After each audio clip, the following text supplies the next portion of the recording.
नमस्कार, इस खास बुलेटिन में आपका स्वागत है। मैं हूं रुचि शर्मा। आइए डालते एक नजर हेडलाइंस पर।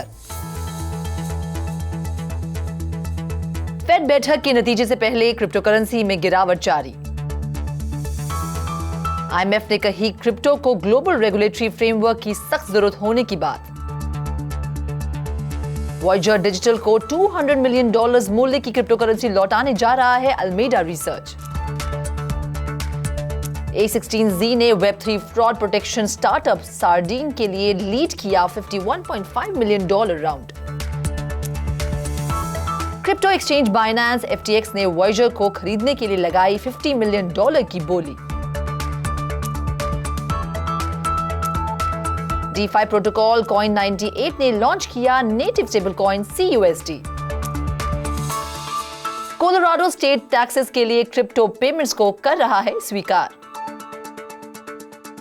आइसब्रेकर फाइनेंस मेपल ने बिटकॉइन माइनर्स के लिए लॉन्च किया $300 मिलियन का lending fund. Real time accounting platform integral ने फंडिंग के पहले राउंड में जुटाए $8.5 मिलियन।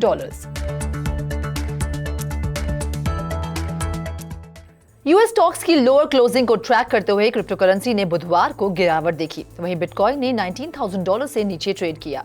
यूएस स्टॉक इंडेक्सेस मंगलवार के निचले स्तर पर खुले और पिछले दिनों के लाभ को उलटते हुए क्लोजिंग बेल तक वहीं मौजूद रहे। ऐसे में S&P 500 ने 1.1% गिरावट देखी, जबकि डाउ जोन्स इंडस्ट्रियल एवरेज 1% गिरा। ट्रेड के अंत में नैस्डैक कंपोजिट भी 1% नीचे जाते हुए देखा गया। फेडरल रिजर्व से व्यापक रूप से आज की 2-डे मीटिंग के अंत के बाद इन्फ्लेशन को कम करने के लिए straight third 75 basis point interest rate में बढ़त की घोषणा करने की उम्मीद है। ग्लोबली सेंट्रल बैंक्स भी इन्फ्लेशन से जूझ रहे हैं, जिनमें से कई ने हाल के हफ्तों में अपने इंटरेस्ट रेट बढ़ा दिए हैं। स्वीडन का रिक्स बैंक नवीनतम बन गया, जिसने मंगलवार को अपनी रेट में 1% की वृद्धि की है, जो लगभग 2 दशकों में इसकी सबसे बड़ी वृद्धि है। इन सबके बीच बिटकॉइन ने पिछले 24 घंटों में 3% की गिरावट के साथ अराउंड $19,900 पर ट्रेड किया, जबकि उसी समय के दौरान ETH को 2.5% नीचे जाते हुए देखा गया, अराउंड $1,330। दूसरे मेजर ऑल्ट कॉइन्स में भी गिरावट दर्ज की गई है। इंटरनेशनल मॉनेटरी फंड ने दुनिया भर के फाइनेंशियल रेगुलेटर्स से कंज्यूमर कॉन्फिडेंस को बढ़ावा देने के लिए क्रिप्टो एसेट के लिए ग्लोबल रेगुलेटरी फ्रेमवर्क विकसित करने के लिए एक साथ आने की बात कही है। डेप्यूटी डायरेक्टर आदित्य नारायण और असिस्टेंट डायरेक्टर मरीना मोरेटी द्वारा लिखित मल्टीलैटरल एजेंसी की वेबसाइट पर एक ब्लॉग पोस्ट के अनुसार एक ग्लोबल फ्रेमवर्क मार्केट में ऑर्डर लाएगा, कंज्यूमर कॉन्फिडेंस पैदा करने में मदद करेगा, जो एक्सेप्टेबल है उसकी सीमा निर्धारित करें और यूजफुल इनोवेशन जारी रखने के लिए एक सेफ स्पेस प्रदान करें। क्रिप्टो बूम के लिए एक कोऑर्डिनेटेड ग्लोबल रिस्पांस की अनुपस्थिति ने एक फ्रैगमेंटेड नेशनल लेवल रेगुलेशन का निर्माण किया है, जो रेगुलेटरी आर्बिट्राज की ओर जाता है, क्योंकि crypto actors least regulatory rigour के साथ सबसे फ्रेंडलीस्ट ज्यूरिसडिक्शन में माइग्रेट करते हैं, जो किसी भी इंटरनेट एक्सेस वाले के लिए भी एक्सेसिबल रहते हैं। Quantitative trading firm Alameda Research द्वारा वॉयजर डिजिटल को लगभग $200 मिलियन वापस देने का अनुमान है, जो कथित तौर पर बैंकक्रप्ट होने की कगार पर है। सितंबर 2021 के महीने में अल्मेडा ने क्रिप्टो करेंसी में लगभग $380 मिलियन बोरो किए थे। हाल ही में न्यूयॉर्क के सर्दर्न डिस्ट्रिक्ट के बैंकक्रप्सी कोर्ट में फाइल्ड एक एग्रीमेंट के अनुसार अल्मेडा 30 सितंबर तक लगभग 6,553 बिटकॉइन और 51,000 ईथर लौटाएगा। कोलैटरल के लिए रीपेमेंट के रूप में वॉयजर से 4.65 मिलियन FTX टोकन और 63.75 मिलियन सीरम या टोटल $160 मिलियन की आवश्यकता होगी। बिजनेस जुलाई से चैप्टर 11 बैंकरप्सी की प्रोसीडिंग से गुजर रहा है और सितंबर में उसने अपने कस्टमर्स को कुछ पैसे वापस करने के लिए अपने एसेट बेचना शुरू कर दिया था।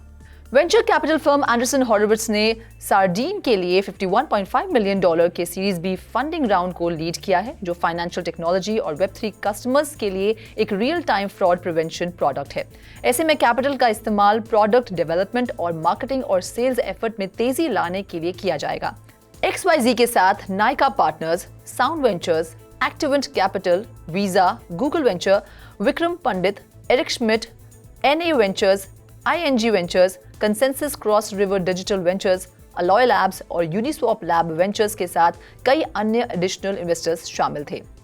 सार्डीन सैन फ्रांसिस्को में हेडक्वार्टर्स वाली एक कंपनी है। रिस्क की बेहतर पहचान करने के लिए बैंक अकाउंट की हिस्ट्री जैसे कि ट्रेडिशनल फाइनेंशियल डेटा के साथ आइडेंटिटी, बिहेवियर और डिवाइस इंटेलिजेंस को फ्यूज करके रियल टाइम प्रोटेक्शन प्रदान करती है।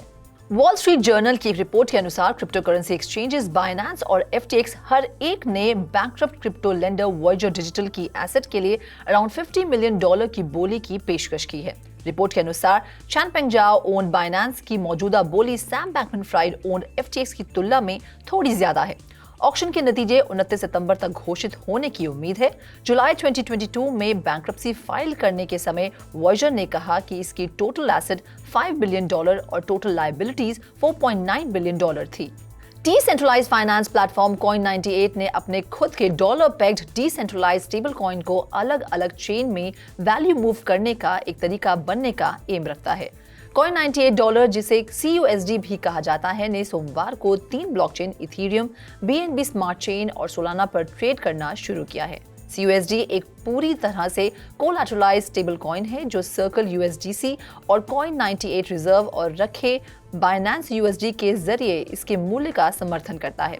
यूजर USDC या BUSD डिपॉजिट करके 1:1 के रेशियो में CUSD को मिंट और रिडीम कर सकते हैं।